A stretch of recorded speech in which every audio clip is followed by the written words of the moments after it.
The moment he stepped through the door, I knew something was off. My husband, Mark, had just returned from a 3-day business trip, his usual travel-weary expression in place. But something was different. Maybe it was the way he hesitated before setting down his suitcase, or how his eyes flickered toward me as if searching for something. "Hey, honey," he said, forcing a smile as he leaned in to kiss my cheek. The scent of airport coffee and stale cologne clung to him. "Hey," I replied, my voice even. "How was the trip?" "Exhausting. Meetings back to back. You know how it is." I nodded, watching as he rolled his suitcase toward the bedroom. My stomach twisted. I wanted to believe him, I really did. But something in my gut told me I needed to pay attention. Later that evening, while he was in the shower, I unzipped his suitcase to throw his dirty laundry in the hamper. That's when I saw it. A delicate piece of lace, a shade of deep red, nestled among his shirts. A pair of women's underwear. For a long moment, I just stared, my mind blank. My pulse pounded in my ears. Breathe. Think. I carefully lifted the fabric, letting it dangle from my fingers. Not mine. Not remotely close to anything I owned. My heart clenched as realization hit. I had two options: confront him immediately or find out the truth myself. I chose the latter. That night, as Mark slept soundly beside me, I reached for his phone. I never snooped, never had a reason to. But tonight, reason had abandoned me. A new message popped up just as I unlocked the screen. My breath caught as I read the words. "I hid my underwear in your bag so that it would remind you of our wild night together. Come back soon, I miss you." The air was sucked from my lungs. My fingers trembled as I clutched the phone, rereading the message, hoping, praying, that I had misunderstood. But there was no misunderstanding. Mark had cheated on me. A slow, cold fury settled in my chest. I wasn't going to cry. I wasn't going to beg for an explanation. No. I was going to make sure he regretted this for the rest of his life. I spent the rest of the night staring at the ceiling, his phone clutched in my hands, the message burned into my mind. My body refused to relax, my heart pounding with each inhale. The man sleeping beside me, the one I had trusted for years, had betrayed me. And now, I had proof. Mark stirred slightly, exhaling softly in his sleep. I glanced at him, the weight of what I had just discovered pressing down on my chest. How could he? How could he come home, kiss me, sit at our dinner table, and pretend everything was fine? I had a choice. I could wake him up right now, scream, demand an explanation. But I didn't want to hear his lies. I needed a plan. A punishment that would be as cruel and calculated as his betrayal. I placed his phone back on the nightstand, exactly where he had left it, and rolled onto my side, staring at the wall. Sleep never came, but an idea did. By morning, I had everything mapped out. Mark woke up groggy, stretching as he turned toward me. "Morning, babe." I forced a smile, the kind I always gave him. "Morning. Sleep well?" "Like a rock," he mumbled, rolling out of bed. I watched as he wandered into the bathroom, clueless. I had always been the doting wife, the one who made sure his clothes were washed, his meals cooked, his life smooth and seamless. Not anymore. "Hey," I called as he emerged from the shower, towel wrapped around his waist. "I was thinking we could have dinner together tonight. Just the two of us." Mark looked surprised. "Oh. That sounds nice." I thought so too. I made him breakfast like always, kissed him on the cheek, and watched him leave for work, blissfully unaware that by the end of the night, his world would start to crumble. The first thing I did was call my best friend, Laura. "You need to come over. Now." She arrived within the hour, her face lined with worry as she stepped into my kitchen. "What happened?" I pushed my phone across the table. She read the message. Her eyes widened. "That son of a," she caught herself, inhaling sharply. "You're sure it's his phone?" I nodded. I checked the number. It's saved under a fake name, but I did a quick search. It belongs to some girl named Sophie. Laura's expression darkened. "What are we doing?" I grinned, a slow, wicked smile. "We're going to make sure Mark remembers this mistake for the rest of his life." The first step was simple. Mark was careless enough to let me see the message, which meant he was careless in other ways. I spent the afternoon digging, emails, bank statements, hotel reservations. The deeper I looked, the more I found. Mark had been seeing her for months. Dinners, weekend trips disguised as work, even gifts. He had used our joint account to book a 5-star hotel in Chicago 2 weeks ago. Laura whistled. "Wow. He really is an idiot." I exhaled. "And now, he's going to pay for it." Step 2, destroy his perfect little world. By the time Mark came home, the house smelled like roasted garlic and wine. I had made his favorite meal, steak, mashed potatoes, sautéed asparagus. Candles flickered across the table, soft music playing in the background. He walked in, his face lighting up. "Wow, what's the occasion?" I smiled, pouring him a glass of wine. "I just wanted to do something special for you." He kissed my cheek. "You're the best." I sat across from him, watching as he cut into his steak, sipping his wine. He had no idea what was coming. Halfway through the meal, I leaned forward. "So, how was your trip?" Mark swallowed. "Oh, same old. Meetings, hotel food, long hours." I mused. "You must have been exhausted." "Yeah. Good thing you had Sophie to keep you company." The fork slipped from his hand, clattering against the plate. His face drained of color. "What?" His voice was barely a whisper. I took another sip of wine, tilting my head. "Sophie. The girl who hid her underwear in your suitcase? The one who misses you?" Mark's jaw tightened. His eyes flickered to the side, his brain scrambling for an excuse. "Don't," I said, my voice low, sharp. "Don't insult me with a lie." He stared at me, speechless. I reached into the drawer beside me and pulled out a small envelope, tossing it onto the table. "Go ahead. Open it." His hands trembled as he tore it open. Inside were printouts, screenshots of his messages, hotel reservations, even a credit card statement showing the flowers he had sent her. He exhaled, rubbing his face. No, I cut him off. "You don't get to speak." Laura had helped me draft a letter earlier, detailing exactly what I wanted. I slid it across the table. "That," I said, "is a list of my terms." Mark hesitated before picking it up. His eyes widened as he scanned the page. "I get the house. You will pay for the divorce attorney. You will tell your family and friends the truth." His throat bobbed as he swallowed. "This is fair?" I finished for him. "Oh, I know. And if you refuse, I have copies of everything, ready to send to your boss, your family, and," I gave him a pointed look, "Sophie's boyfriend." Mark's face twisted in horror. "You didn't know, did you?" I smirked. "She's engaged. And he's a lawyer. Something tells me he won't take this lightly." His breathing was uneven now. "Please, we can." "No, Mark. You can. You can sign that paper and take what little dignity you have left, or I will make sure you regret every second of what you did." Silence. Then, slowly, he picked up the pen and signed.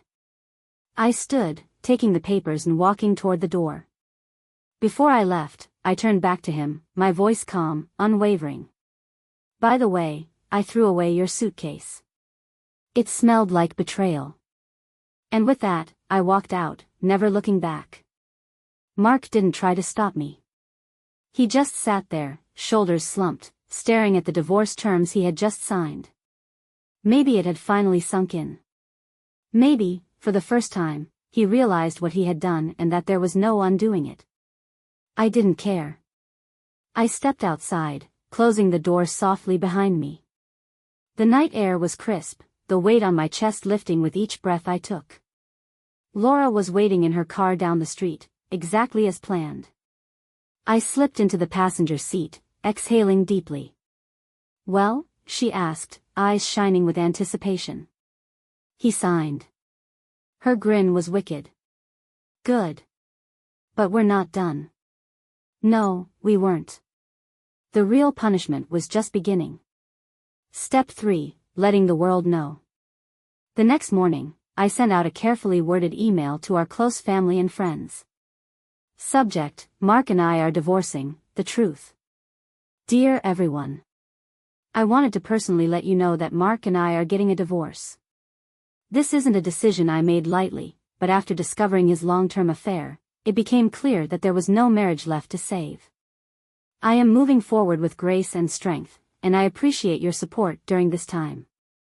For those of you who might be confused or misled, I've attached some screenshots of the messages I found. I think they speak for themselves.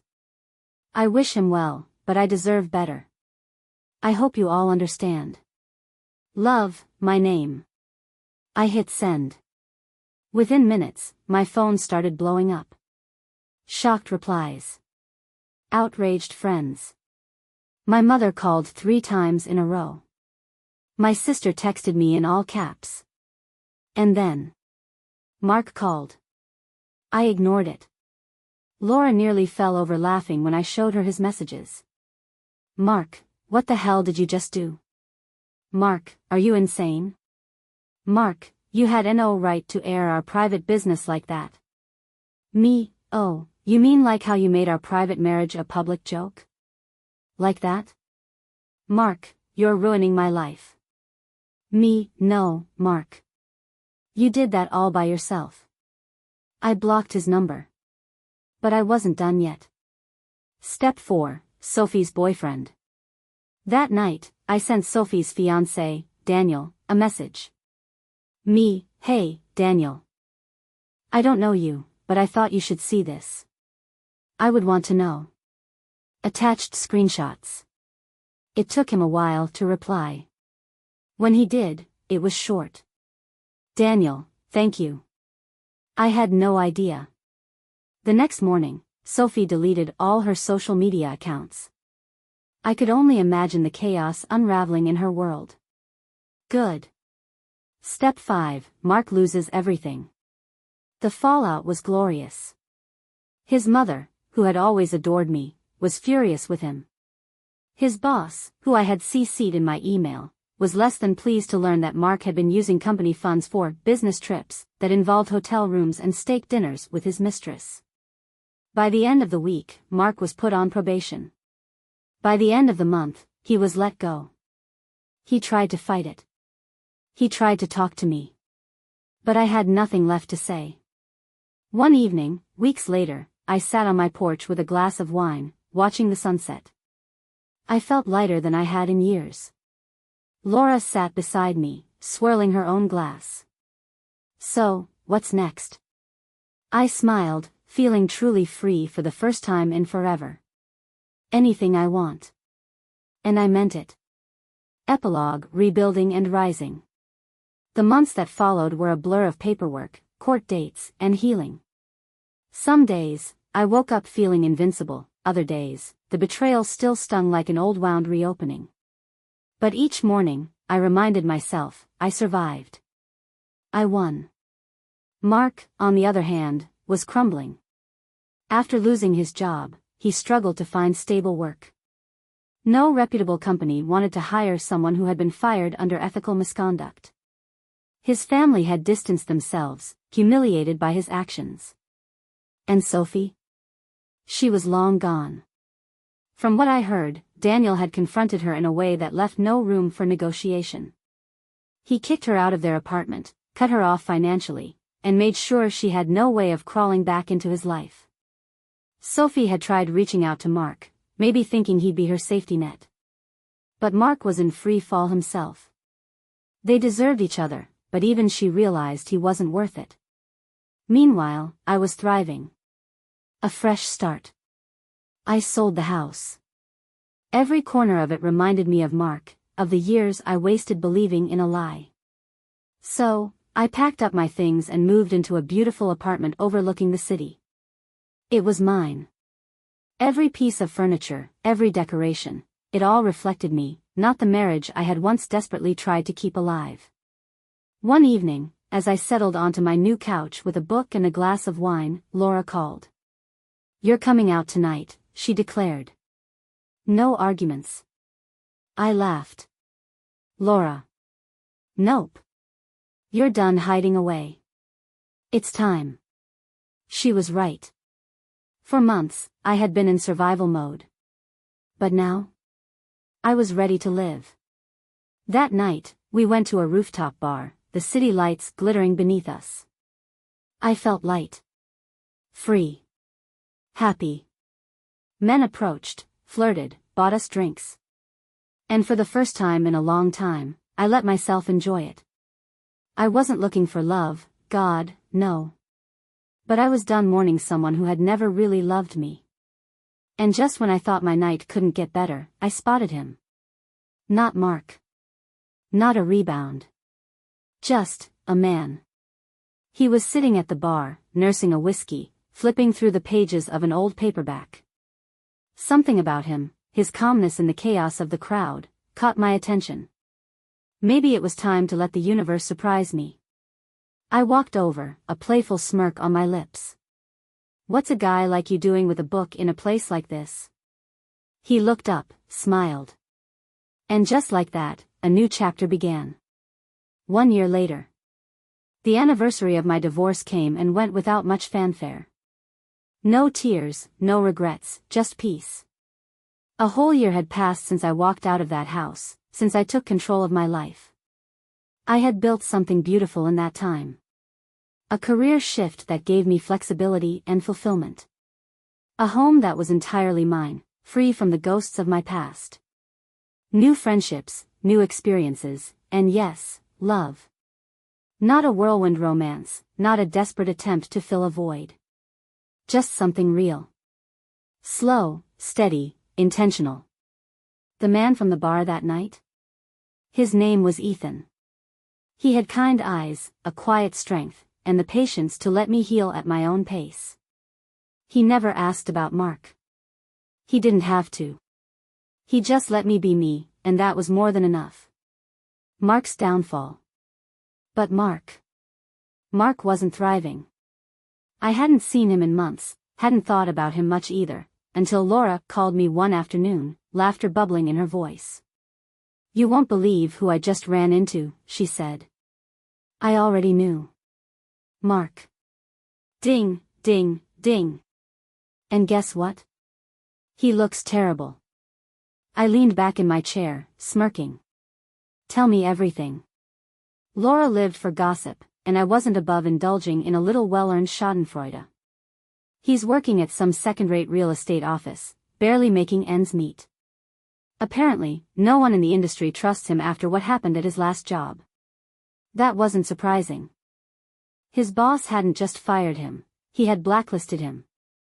He also looks rough. Like, aged 10 years in one. Karma had a funny way of keeping receipts. "He asked about you," Laura continued, her voice dripping with amusement. "Wanted to know how you were doing." I snorted. "And what did you tell him?" "That you were better than ever. That you had moved on, had someone amazing in your life, and that you were glowing." I laughed. That must have killed him. Oh, you should have seen his face. Priceless. I didn't ask if he was dating anyone. I didn't care. Whatever or whoever he had now wasn't my problem. Mark had already spent years taking from me, my love, my trust, my energy. He didn't get to take another second. Closure. One evening, while I was clearing out old emails, I found the folder where I had saved all the evidence of his affair, the messages, the bank statements, the receipts of his betrayal. For a moment, I hovered over it. Then, without a second thought, I deleted everything. Gone. It didn't matter anymore. Because I had won. Not by getting revenge, not by making him suffer. I won by moving on. By being happy. By never looking back. And that was the sweetest victory of all. I thought I had seen the last of Mark. I thought he had finally faded into the past, just a ghost of a mistake I had long since buried. But then, one evening, my phone buzzed. Unknown number. Hey. It's me. Can we talk? I stared at the screen, my stomach twisting, not with nerves, not with longing, but with sheer disbelief. Mark. I had blocked his number a long time ago, but I should have known he'd find a way. There was always a back door with men like him. I debated ignoring it, letting him scream into the void of his own regrets. But then, curiosity won. I took a deep breath and typed back. Me, about what? The dots blinked on the screen. Mark, I need to see you. Please. I smirked. Oh, how the mighty have fallen. I had no reason to entertain this. But a part of me wanted to see just how far he had fallen. So, against my better judgment, I agreed to meet. The cafe meeting. Mark looked wrecked. His hair was longer, unkempt. His clothes were wrinkled, as if he had pulled them out of a hamper. He had lost weight, dark circles lingering under his eyes. The sight of him stirred nothing. No anger. No sadness. Just detached amusement. Hey, he said, forcing a smile as I sat down. I raised an eyebrow. Talk. He exhaled, rubbing the back of his neck. Look, I know I messed up. And I know I don't deserve anything from you. But I don't know, I guess I wanted to see if we could at least talk. Maybe fix things. I actually laughed. Fix things? Mark, we're divorced. You signed the papers, remember? He flinched. I know. He sighed. Things haven't been easy. I leaned back, arms crossed. You mean because you lost your job? Because your affair blew up in your face? His jaw tightened, but he didn't deny it. I just thought, maybe we could grab dinner sometime. Catch up. Maybe. I tilted my head, cutting him off. Are you asking me on a date? He swallowed. I just miss you. I should have been furious. I should have thrown my drink in his face. Instead, I smiled. A slow, satisfied smile. Mark, I said, my voice sweet as honey, you don't miss me. You miss the version of me who took care of you. The woman who cleaned up your messes and made your life easy. His eyes flickered with something, shame, maybe. You don't get that version of me anymore, I continued, leaning forward. And the fact that you would dare to come crawling back after what you did? That's pathetic. He swallowed, his throat bobbing. I stood, grabbing my purse. Oh, and Mark? He looked up. I leaned in, dropping my voice to a whisper. I never loved you as much as I love my life now. Then I walked out, leaving him sitting there, alone in his misery. Final thoughts. That was the last time I ever saw him. And that was all I needed. Some people spend their lives chasing what they lost. Others learn to cherish what they found. I had found me. And I was never looking back. I had almost forgotten about him. Almost. Life had moved on so beautifully, so effortlessly, that the years with Mark felt like nothing more than a bad dream. A lesson learned. A distant, faded scar. I had built a career I loved, surrounded myself with people who truly cared for me, and created a life that was mine alone, unshackled by betrayal, unburdened by the past. And love? Love found me in the most unexpected way. Ethan, the quiet, bookish man I had met at the bar that night, had become my partner in every sense of the word. There was no grand, dramatic whirlwind romance, just something steady, something real. A love that didn't ask me to shrink, didn't make me second-guess my worth. I had never known peace like this. Until one day, I saw him again. A ghost from the past. It was a Saturday morning, and Ethan and I were strolling through the farmer's market, the scent of fresh coffee and baked bread in the air. I was laughing at something he said, my fingers laced with his, when I felt it, a stare. I turned. And there he was. Mark. Time had not been kind to him. His once confident posture was slouched, his hair thinning, his eyes dull. He was standing near a fruit stand, a plastic grocery bag dangling from his fingers. For a moment, he just stared, his expression unreadable. Then, his lips parted slightly, as if he was about to speak. I turned away before he could. I didn't need to hear whatever weak, rehearsed words he had prepared. I didn't need to give him anything. Instead, I squeezed Ethan's hand, refocusing on the present. On the man who truly saw me. "What's up?" Ethan asked, noticing my distraction. I smiled. Nothing important. And for the first time in my life, Mark really wasn't important. I had one. By healing. By moving forward. By choosing myself. And nothing, not even a ghost from the past, could take that away from me.